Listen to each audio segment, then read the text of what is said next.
आइए प्रतिशत का हम ये सवाल सॉल्व करते हैं। यदि 280 का के प्रतिशत 350 के 50% के बराबर है तो के का मान ज्ञात कीजिए। 280 का के प्रतिशत किसके बराबर है? 350 के 50% के बराबर है। 350 के 50% के बराबर है।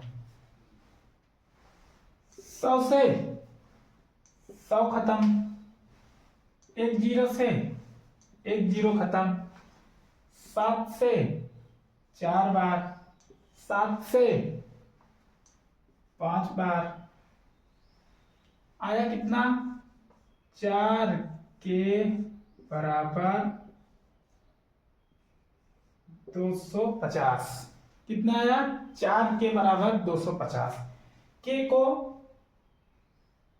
यही रहने दें, 4 को हम इधर लाएंगे तो 250 बटे में 4। अब हम इसको इससे भाग दे देंगे। 4 छंग 24, कैरी 1, 4 दूनी 8, कैरी 2, दशमलव 0 देंगे, 4 पंचे 20। के का मान आया कितना? 62.5। क्या कहा गया है इसमें? के का मान ज्ञात कीजिए। तो के का मान क्या आया? 62.5। आइए, यदि किसी संख्या के 60% को 36 में जोड़ दिया जाए तो यह वही संख्या बन जाएगी। यह वही संख्या बन जाएगी का मतलब होता है मूल संख्या बन जाएगी। मूल संख्या अपने आप में क्या होती है? अपने आप में 100% होती है।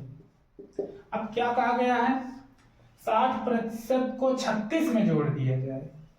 60% को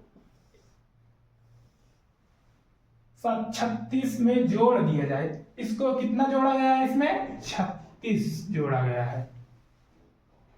36 जोड़ा गया है और इन दोनों के बीच कितना प्रतिशत ऐड है? तो हम कह सकते हैं 40% ऐड है। कितना ऐड है? 40%। संख्या जो है वो हमेशा कहां पे जाएगी? ऊपर जाएगी। 36 बटे में प्रतिशत हमेशा बटे में नीचे रहेगा।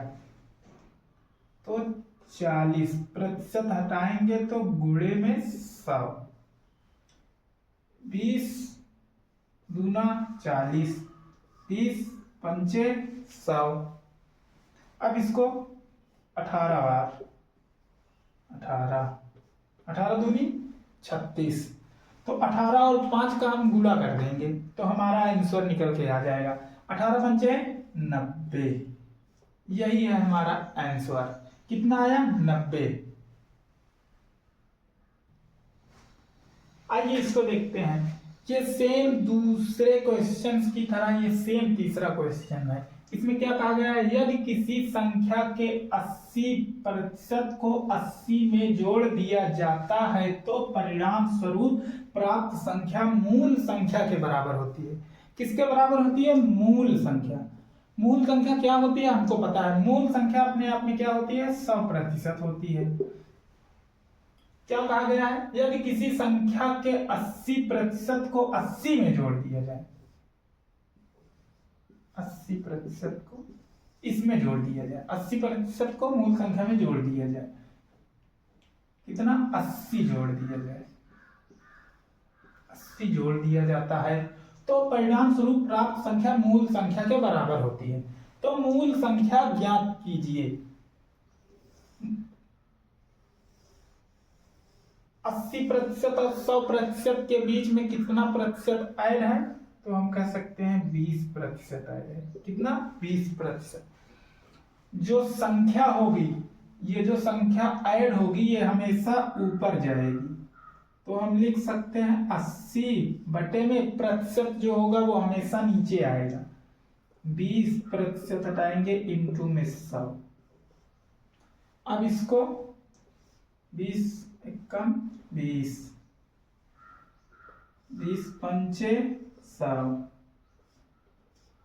80 और 100 का हम गुणा कर देंगे तो हमारा आंसर निकल के आ जाएगा। 8 पंचे 40, 0 400। तो हम कह सकते हैं मूल संख्या क्या होगी, 400। आंसर निकल के आया हमारा 400। आइए हम इसको देखते हैं। 250 के 28% के 60% का मान ज्ञात कीजिए। 250 के का मतलब होता है गुणा, 28% हटाएंगे तो बटे में 100, के का मतलब गुना, 60% हटाएंगे बटे में 100। एक जीरो से एक जीरो खत्म, एक जीरो से एक जीरो खत्म, 25 चौका 100, 25 चौका 100। अब इस 4 को 28 काट देते हैं 7 बार, 7 और 6 का हम गुणा करेंगे तो हमारा आंसर निकल के आ जाएगा 7 7 छंग 42। ये है हमारा आंसर। 250 के 28% के 60% का मान ज्ञात कीजिए। इसका आंसर कितना आया, 42। मतलब 250 के 28% के 60% का मान होता है 42। आइए इसको देखते हैं। यदि x के 24% के 10% का मान 240 के बराबर है तो x का मान ज्ञात कीजिए। x के 24%